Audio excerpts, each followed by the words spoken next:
بسم اللہ الرحمن الرحیم۔ السلام علیکم ورحمۃ اللہ وبرکاتہ۔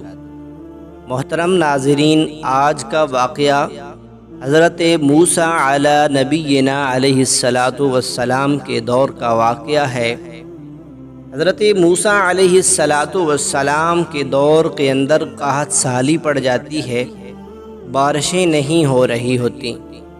حضرت موسیٰ علیہ الصلاۃ والسلام اپنی قوم کو لے کر، اپنی برادری کو لے کر، اپنے خاندان کو لے کر ایک جنگل کی طرف چل پڑتے ہیں اور وہاں جا کر نماز استسقاء ادا کرتے ہیں اور اپنے رب کے حضور التجا کرتے ہیں کہ اے اللہ رحمت کی بارش عطا فرما۔ تو اللہ رب العزت فرماتے ہیں اے موسیٰ میں بارش نہیں دوں گا۔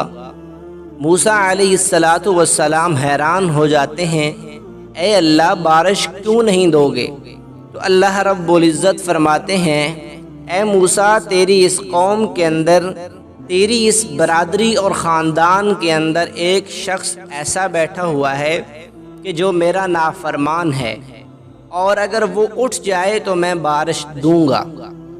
تو حضرت موسیٰ علیہ الصلاۃ والسلام نے اپنی قوم سے مخاطب ہو کر فرمایا، اے میری قوم والو، اے میری برادری والو، اللہ رب العزت یوں فرما رہے ہیں کہ تم میں سے ایک شخص ایسا بیٹھا ہوا ہے کہ جو گنہگار ہے، اللہ کا نافرمان ہے، اس کی وجہ سے بارش رکی ہوئی ہے۔ اب یہ بات جب سب نے سنی تو وہ حیران اور پریشان ہو گئے۔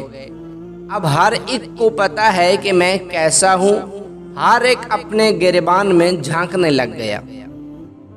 وہ جو شخص گنہگار تھا جس کی وجہ سے بارش رکی ہوئی تھی، اس نے بھی اپنے گریبان میں جھانکا اور دل ہی دل کے اندر اپنے رب کے ساتھ لو لگا لی، اپنے رب کے حضور التجا کی، اے اللہ میں گنہگار ہوں، مجھے پتہ ہے میں تیرا نافرمان ہوں، اے اللہ میں تیرے دربار میں سچی توبہ کرتا ہوں، اے اللہ میری اس توبہ کو قبول فرما اور میرے پچھلے گناہوں کو معاف فرما کر رحمت کی بارش نازل فرما۔ اب اس کے دل کی جو بات تھی وہ اللہ رب العزت کو پسند آئی، اور اللہ رب العزت نے اس شخص کی اس دلی بات کو قبول فرما کر وہیں بیٹھے بیٹھے رحمت کی بارش عطا فرما دی۔ اب موسیٰ علیہ الصلاۃ والسلام حیران ہو گئے، کہنے لگے اے اللہ عجیب تیری حکمتیں ہیں، ابھی تو نے کہا کہ میں بارش نہیں دوں گا، تیری محفل کے اندر ایک گنہگار شخص بیٹھا ہے، اے اللہ ابھی تک کوئی اٹھا بھی نہیں اور تو نے بارش بھی عطا فرما دی۔ تو اللہ فرماتے ہیں اے موسیٰ اس بندے نے، جس بندے کی وجہ سے بارش رکی ہوئی تھی، جو میرا نافرمان تھا، میرا گستاخ تھا، گناہگار تھا، اس نے دل ہی دل کے اندر مجھ رب کے ساتھ لو لگا لی اور سچی توبہ کر لی ہے، اور میں نے اس کی توبہ کو قبول کرتے ہوئے رحمت کی بارش عطا فرما دی ہے۔ حضرت موسیٰ علیہ الصلاۃ والسلام پوچھنے لگے اے اللہ اگر وہ بندہ مجھے دکھلا دیجئے تو اللہ رب العزت فرماتے ہیں نہیں موسیٰ، پہلے وہ گناہگار تھا، بدکار تھا، نافرمان تھا، میں نے اس وقت اس کو لوگوں کے سامنے ذلیل نہیں کیا، اب تو وہ میرا محبوب بندہ بن چکا ہے۔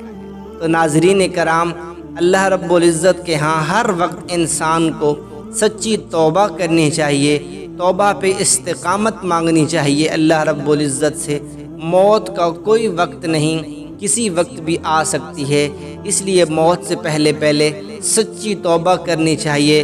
ہر ایک شخص کو یہ بات سوچنی چاہیے کہ جو اللہ کے عذاب آ رہے ہیں یہ کہیں میرے گناہوں کی وجہ سے تو نہیں آ رہے، اس لیے رب کے حضور ہر وقت معافی مانگنی چاہیے۔ میں امید کرتا ہوں آج کا واقعہ آپ کو بہت پسند آیا ہوگا۔ واقعہ پسند آیا ہے تو اپنے دوست احباب کے ساتھ ضرور شیئر کیجئے، اور ہماری اس طرح کی مزید ویڈیوز حاصل کرنے کے لیے اس چینل کو سبسکرائب کر لیں اور ساتھ گھنٹی کے بٹن کو دبا لیں تاکہ ہماری ہر نئی آنے والی ویڈیو آپ تک بر وقت پہنچ سکے۔ تو انشاءاللہ آپ سے ملاقات ہوگی ایک اور ویڈیو میں، تب تک اللہ حافظ۔